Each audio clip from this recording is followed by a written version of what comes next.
नमस्कार, मैं हूं पूर्वा राजपूत और आप देख रहे हैं धमतरी शहर का सबसे पसंदीदा और प्रतिष्ठित न्यूज चैनल डीएनए। चलते हैं आज की खबरों की ओर। धमतरी जिले के भखारा थाना क्षेत्र में ग्राम जुगदेही निवासी विवेक गोस्वामी ने बुधवार को प्रेस वार्ता लिया। प्रेस वार्ता कर बताया कि साकिब गिरी और उनके पिता का जमीन को लेकर विवाद चल रहा है। साकिब गिरी के द्वारा बदनाम करने के तरह तरह प्रयास किया जा रहा है। साकिब गिरी ने कुछ दिन पहले कलेक्टर कार्यालय में खड़े होकर एक मीडिया चैनल में बयान देकर मेरे ऊपर गंभीर व फर्जी आरोप लगाकर मुझे बदनाम करने कर मेरे चरित्र हनन किया है। ये सारे आरोप फर्जी हैं और बेबुनियाद हैं। बेबुनियाद आरोप से मैं काफी आहत हूँ। साकिब गिरी द्वारा झूठा आरोप लगाकर मुझे व मेरे बड़े भाई को बदनाम किया जा रहा है। इधर विवेक गोस्वामी ने फर्जी आरोप लगाकर बदनाम करने वाले पर कार्रवाई की मांग करते हुए धमतरी एसपी के नाम ज्ञापन सौंपा है। देखिए विवेक गोस्वामी ने और क्या कहा। मैं विवेक गिरी गोस्वामी और मैं ग्राम जुगदेही का निवासी हूँ।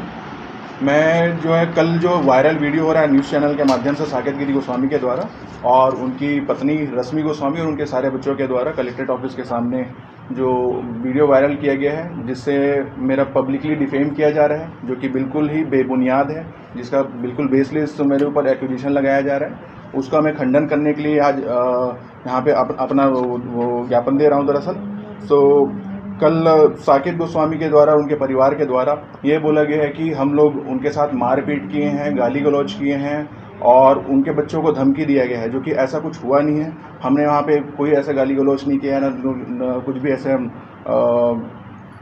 कोई उनके साथ मारपीट या कुछ भी नहीं किया। अगर ऐसा कुछ होता तो आप हमें दिखा दीजिए। आपने अगर आपके साथ मारपीट हो, उनकी वाइफ के साथ छेड़खानी का भी हमारे ऊपर बहुत गंभीर आरोप लगाया गया है, जिसका हम बिल्कुल खंडन करते हैं। अगर ऐसा कुछ आरोप लगाया गया तो आप थाना में आपको दिखाइए। आप मैं यही चाहता हूँ कि थाना में आप कुछ भी अगर किए होगे, आवेदन किए होगे, दिखाइए हमसे। और हम बस यही चाहते हैं, क्योंकि जब हमने वहाँ पे रही बात खेत की, ज़मीन की, तो ज़मीन पे कब्जा हमने माननीय हाई कोर्ट के ऑर्डर के बेसिस पे, स्टे ऑर्डर के बेसिस पे हमने कब्जा दिखाया है, जो कि उनको भी ग्राम पंचायत के माध्यम से और थाना प्रभारी भखारा के माध्यम से और ग्राम कोटवार के माध्यम से उनको नोटिस पहुंच गया है कि इनको स्टे ऑर्डर मिल चुका है, जिसके बेसिस पे हमने वहाँ पे अपना कब्जा साबित किया है। तो हम तो पूरा न्यायिक प्रक्रिया फॉलो कर रहे हैं और ऐसा नहीं है कि हम जाते ही वहाँ पे कब्जा कर दिए। माननीय कलेक्टर को, माननीय एसपी, माननीय थाना प्रभारी भखारा और ग्राम कोटवार को हमने पहले से सूचित कर दिया था कि हमें स्टे ऑर्डर मिला है, तो हम वहाँ पे कब्जा साबित करने वाले हैं उसके बेसिस पे। तो हमने वही चीज़ किया हुआ है। तो मुझे ये समझ में नहीं आता इसके बेसिस पे आप कैसे हमारे ऊपर इतना बड़ा आरोप लगा रहे हैं कि हमने ज़बरदस्ती किया हुआ है।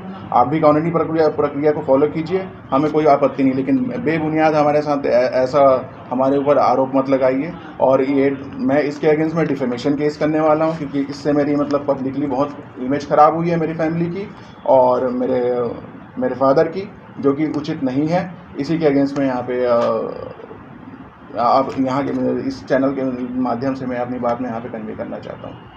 आपने काउंटर रिपोर्ट नहीं की है? हमने रिपोर्ट किया है। घटना स्थल क्या है? जो ग्राम जुगदेही। नहीं, खेत पे हुआ है। हाँ, खेत पे हुआ है। खेत ये घटना होने के पहले किसके कब्जे में था?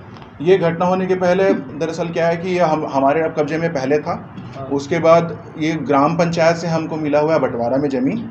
बंटवारा में ज़मीन होने के बाद क्या हुआ कि हमारे पास ऋण पुस्तिका है, लेकिन ऑनलाइन त्रुटि की वजह से जैसे ही पता लगा ऑनलाइन त्रुटि है, उनके नाम पे चला गया। क्योंकि 454 एक खाता क्रमांक है, जिसपे तीन टुकड़े हुए। एक उनको मिला था, मेरे बड़े पापा के लड़के को, एक हम लोग को मिला था और एक मेरी बुआ को मिला था। तो 454/2 गलती से ऑनलाइन उनके नाम पे चला गया है, जिसको फ़ायदा उठाते हुए अगले ने केस कर दिया।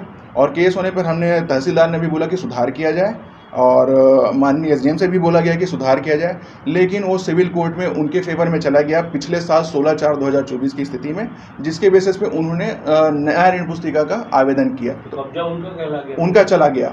लेकिन उसके बाद क्या हुआ, इस साल हमने फिर एडीजे कोर्ट में लगाया, तो एडीजे कोर्ट में फर्स्ट अपील हमारा कैंसिल हुआ, तो हम हाई कोर्ट में चले गए। तो हाई कोर्ट के स्टे ऑर्डर के मुताबिक जो 16 अप्रैल 2024 और 22 अप्रैल 2025 के जो भी डिग्री आई हुई है, उस पर रोक लगाया जाता है। क्लियरली इसमें स्टेटेड तारीख की स्थिति को यथावत रखा गया है। हाँ, उसमें यथावत, उसमें सीधा उसमें लिखा गया है कि इसमें जो भी डिक्री में जो आदेश दिया गया है उसको स्थगित किया जाता है। माननीय हाई कोर्ट ने ये बोला है, तो उसके पुनः स्थिति में जो होगी वही कब्जाधारी होगा। तो उसके पुनः स्थिति में हमारी कब्जा थी, जिसके बेसिस पे हमने कब्जा किया है। तो ये था आज की ताजा तरीन खबरों का सार। आप इसी तरह से बने रहिए हमारे साथ डीएनए न्यूज पर। धन्यवाद।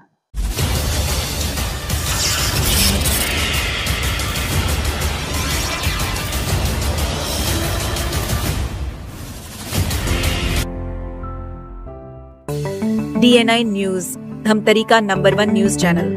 अब देखिए HD में,